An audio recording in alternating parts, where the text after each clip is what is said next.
Hey everybody, just a quick video on fixing AC controls, AC and heater controls. So I'm in Phoenix, it's really hot, it's August, well over 100 degrees. Came out to drive the car, went to go turn on the air conditioner and flipped it into the AC positions, and the only thing that happened was massive amounts of air started blowing up through the defrost.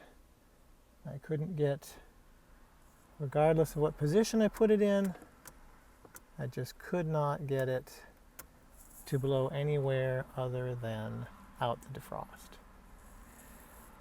And the fan speed switch worked fine, temperature control switch worked fine, but this switch was just not doing anything. Regardless of what position you put it in, it would turn off. So if it was in the off position, the fan would turn off, but in any other position, it was just blowing up out of the defrost up here. I did a quick jump on the forums, and you start getting all kinds of suggestions about checking fuses and checking the continuity in the switch. But before you do any of that, you may want to go under the hood. So I've got the hood open here, and this is actually what fixed this problem for me, because all of those heater control positions are actually vacuum activated.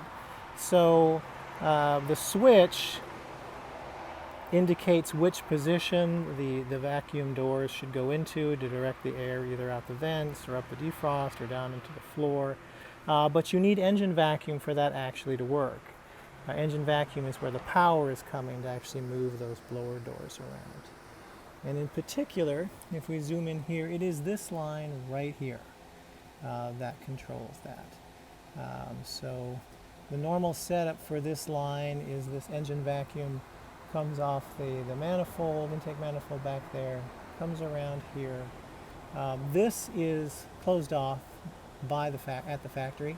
This is an unused vacuum port, so that is supposed to be closed off just the way it is. But this one comes out of this larger rubber tube. There's a reducer, and then it connects to this line right here. And I've got this repaired now with some shrink wrap.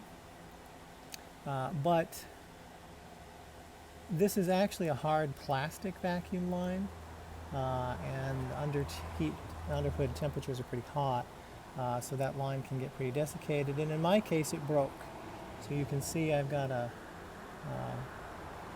vacuum connector right here, and you can get a box of these things at any auto parts store in all different sizes, and it's less than $10 to get a box that comes with sort of every size you might need. And it's helpful because these vacuum lines do break, and they're pretty helpful to have these little connectors to be able to restore your vacuum lines, particularly with these hard plastic lines. Certainly if you've got a hole in a rubber line like that, you just want to go get some rubber hose and replace the length of that rubber hose if it gets all chewed up or has a hole or a crack in it. These hard plastic lines are harder to replace, so usually what you want to do is be able to mend it in some way. And so what I did was found a vacuum connector in that kit that you can get at the auto parts store, where I was able, it was the right diameter, to be able to shove either side of the brake into the vacuum connector, and then I just sealed it up nice and tight with some heat shrink. So got the hard plastic line shoved into this end of the vacuum collector, the other end of it shoved in this end. Put some heat shrink on either side, used a heat gun to shrink that up and seal it up nice and tight. And that fixed the issue. Once vacuum was restored, I was able to put those heater controls into any position, and the vacuum doors would operate correctly and blow out the correct vent. So before you start jumping into electrical connecting or even replacing the switch altogether, it definitely pays to check your vacuum lines, because those heater controls are vacuum activated. And this line in particular, this is a really hot area of the engine.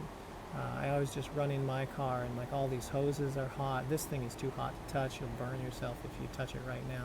everything gets super hot back here, and so these vacuum lines get desiccated, they start to crack, break, and then you get all kinds of weird issues that you might think are electrical because they're controlled by electric switches inside the car, but those electrical switches are actually directing vacuum from the engine outside of the interior.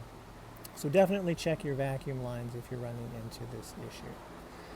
If you found this video helpful, please click that like button and be sure to subscribe to the channel to get more videos like this.